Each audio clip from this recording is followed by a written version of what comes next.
Here at WLF, we've noticed a significant increase in not-for-profit, or as I like to say, NFP activity recently. We think this is possibly a response to some of the things that have been going on in the community, the housing issues across the state, the need for more services to people with disability as NDIS gets bedded down. And what we'd like to be able to do over the next little while is provide you with a few resources and tools so that if you are thinking about setting up a not-for-profit, you go in armed with a few clues about what to expect in the process. So we're going to cover off a number of things. I'll introduce today in this video some basic concepts and a little bit about how you establish a not-for-profit. We'll cover off finances and budgets, reporting, regulation, FBT, employees. So a few things that will help you to understand what the responsibilities and roles are and how you actually set up your not-for-profit so that it will succeed and do what you want it to do. People set up not-for-profit entities for all kinds of reasons, but oftentimes it's quite personal. It might be a sporting club. Your child or a family member may have an interest in a particular sport that's not well supported, so you feel like you need to do something to make that sport be more visible in the community. It can also be a more community-minded approach, like the housing issues or the disability sector. Sometimes groups of people just want to come together to be able to do something that's good for the community, and that's where the not-for-profit becomes the idea of how they're going to do that. In very technical terms, a not-for-profit is a body that is set up to serve the community in some way. It's established with a set of rules, and the aims of the organisation are towards that one goal, and all of the funds associated with the entity are used to achieve that aim. I think there's some confusion in the market between what is a not-for-profit and what is a charity. Not all not-for-profits are charities. A charity is a registered organisation. It's with the government, with the Australian Charities and Not-for-Profits Commission, otherwise known as the ACNC. Those entities have met the criteria of the legal definition of a charity. So while a lot of people think that what they have is a charity, if you're not registered with the ACNC, then legally you're not a charity. That's not to say you're not doing charitable work, but it's just a legal definition, and it comes with a bunch of recognition and criteria that means the government recognises the entity as being a charity.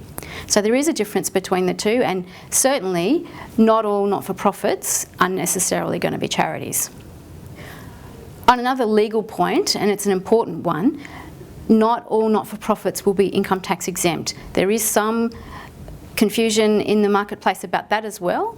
We'll cover that specific issue in a later edition of this series with regard to governance. Once a decision has been made to set up a not-for-profit, what's usually required next is to set up a legal entity.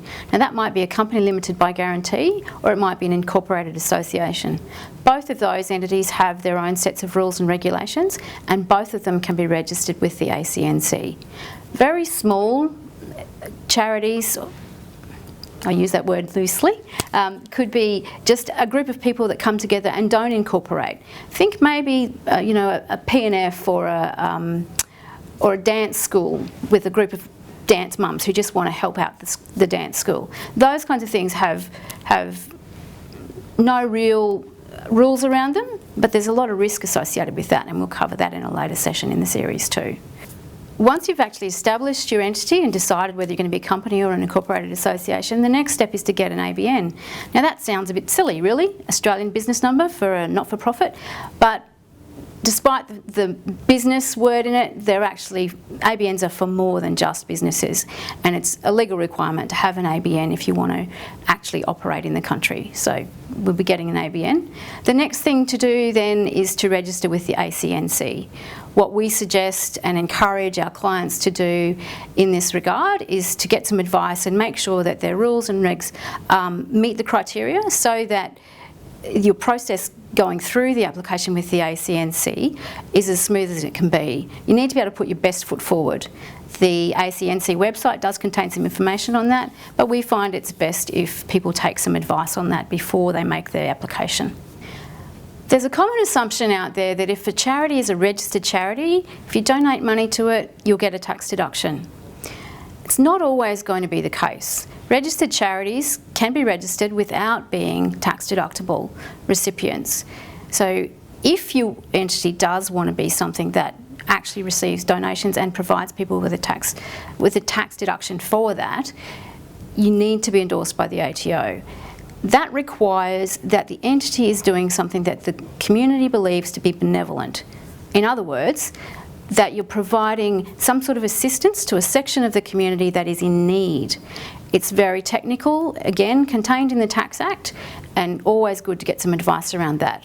That's not to say that you can't donate to charities that don't have tax deductible status. Of course you can, and all charities can receive donations. It's how most charities fund their organisation.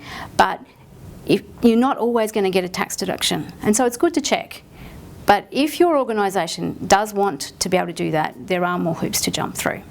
Setting up a not-for-profit isn't a simple process. There's quite a lot to do.